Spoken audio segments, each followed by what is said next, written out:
Welcome back to the next day of The Flag We Love. So before we finish the rest of the story today, I want to go over one more time our summary that we came up with the last time we read. So let's summarize. So far, we learned that the flag is an important symbol of our country. It had many designs in the beginning and later became a custom to fly at schools. We also say the Pledge of Allegiance and sing the Star-Spangled Banner to celebrate our nation. Okay, so today while we're reading, we're going to learn a lot more facts about the flag. And then at the end, we're going to think about what the main idea is, and then we're going to think about some supporting details. All right, so we're actually going to finish our story today. And while we're reading, I'm going to read most of these facts in the boxes below, but I'm actually not going to read all of them.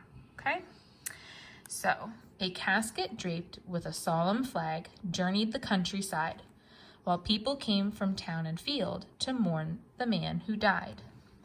While the flag is often flown during joyous occasions, which would be happy occasions, it is also displayed at serious events. When President Lincoln was assassinated in 1865, his flag-draped casket was carried by train from Washington, D.C. to his family home in Springfield, Illinois. When the flag is flown halfway down the flagpole, it is said to be flying at half-staff or half-mast. It is flown in this position to honor the memory of someone who has died. So it's only flown at half-staff or half-mast when someone really important to the nation dies. It's not just if anybody dies. Explorers carried a weary flag through snow and sun and wind, and left the banner on the spot that marked their journey's end. So this is really neat that explorers often plant flags when they reach their destinations to show that someone from their country has been there. Now, when it says that they plant flags, obviously we know that flags don't grow from the ground. It means that they put the pole into the ground and then the flag is on the pole.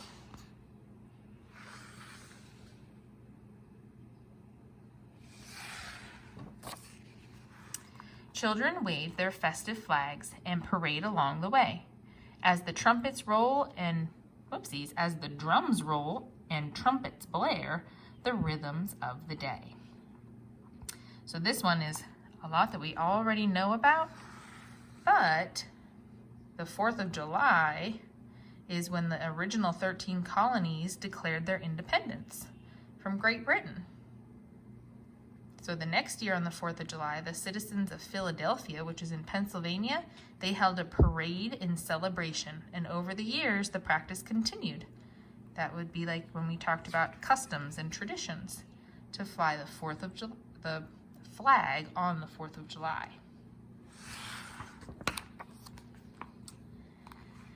Athletes strain to be the best, to the wild and thunderous roar of fans who chant their country's name, with hopes their team will score. So the flag is flown at national and state parks, on public buildings, and at all types of sporting events. The Olympic Games bring together athletes from all over the world. After each event, the winners stand near their country's flags. Fans cheer for their teams in sport events because they have something in common: their school, their hometown, heritage, or their country. It's only natural to want to follow your fellow Americans and want them to win, because when they do, it feels like you won too.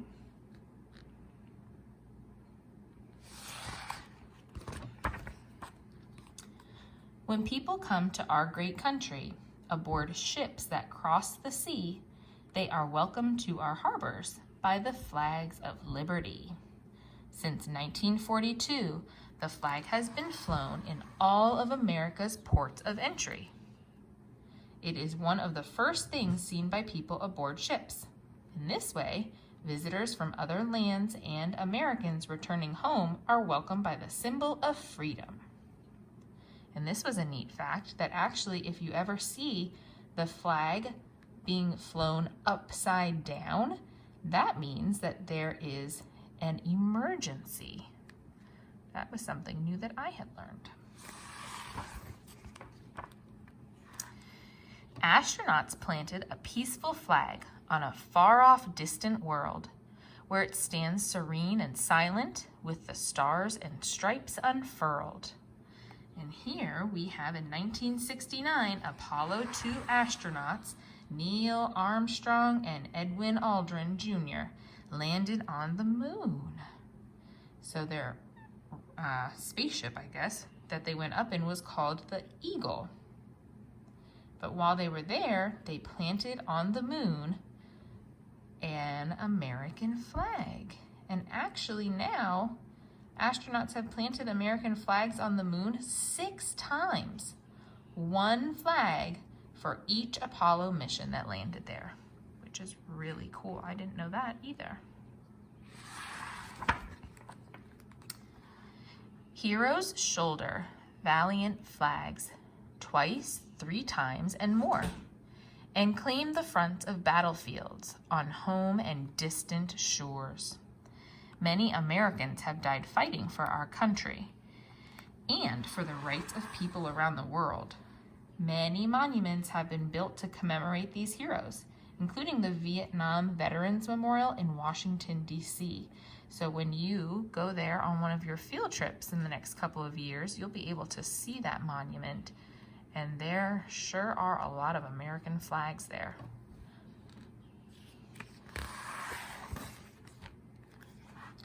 Citizens march for freedom with action, faith, and word. A righteous banner guarantees their voices will be heard. So the government of the United States is based on democracy, or government by the people. The flag represents the people's rights to defend or protest a cause, to speak out about things in which they believe, and people often carry flags as a symbol of these rights. We are very fortunate to live where we live in the United States that have these freedoms, because there's many countries that don't. A brilliant flag is shining in a fireworks of light, while the people watch in wonderment in the deepening, darkening night. So here, if I look at this picture, I know what I think of. My favorite holiday, the 4th of July. So communities celebrate national holidays with fireworks and patriotic music. On these occasions, Americans often feel a kinship with their fellow citizens and a loyalty to their country. Now here is where we talked a little bit about the colors of the flag that we looked at that graphic organizer the other day. That red stands for hardiness and courage, white for purity and innocence, and blue for vigilance, perseverance, and justice.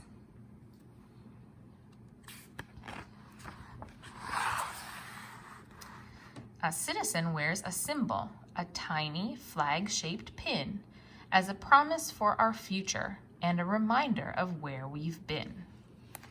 So people can show their patriotism in many ways. They wear flag pins, display flags outside their homes, and participate in parades. When you see the American flag, remember that it does not represent one cause, but many causes. That it does not represent one person, but many people. Also of America's hopes and dreams. Celebrate the flag we love, a majesty in the sky, and feel the pride that swells inside as our banner goes streaming by. All right, we're going to go back to our graphic organizer and we're going to add some more important events and details to our graphic organizer. Okay, so now that we read, we're going to go over our main idea and details. The main idea of the story is that the flag is used for many different reasons to represent the United States and its people. And then details, there were a lot of different details in the story about how we use the flag and places we see it. But I just chose 3 different examples, and you would really be able to choose any of those things that we read about in the story. I chose the flag is used on the 4th of July to celebrate when the 13 colonies declared their independence. The flag is used at serious events, like if someone important to the nation or who fought for our country passes away. And the flag is all around the world and on the moon to show where people from our country have been. So those are just some examples. All right, your grammar for today, we have 3 different grammar pieces.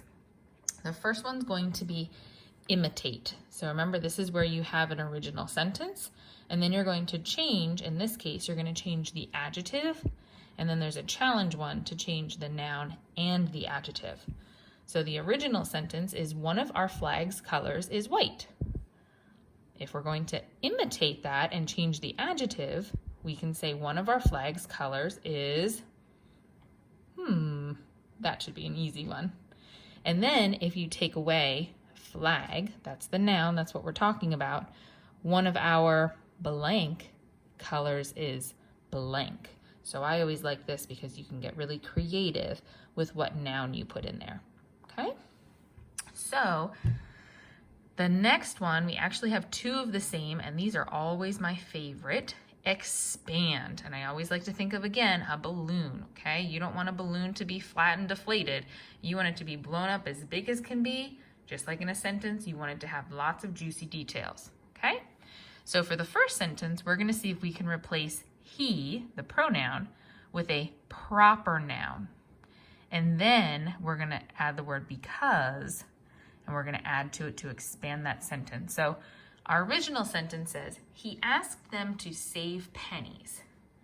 So if we're going to replace the word he with a proper noun, that means you have to give me someone specific, okay? We can't just change it to she asked them to save pennies. It has to be a person's name, okay? Or some kind of, I don't know, a place like McDonald's. McDonald's asked them to save pennies. Okay, so you're going to think of what you can change the word he to. And then you're going to, of course, add to that. So put your word because and tell me why. Why would your uncle ask you to save pennies? Then the next one is another expand. And this time we're going to think about what kind of flag or why it was put there. So the original sentence is, there is a flag on the moon. So think about what kind of flag or why it was put there. Those would be your details to make that sentence juicier. Your last thing for today is going to be your writing. And this is an easy one. And remember, you can always go back and watch the videos again if you don't really remember all of those facts, because we did read quite a few. But your writing is to make a list of the most interesting facts about your flag, about our flag, okay? So that's what I want you to write about. And remember, when you finish it, take a picture and send it to your teacher.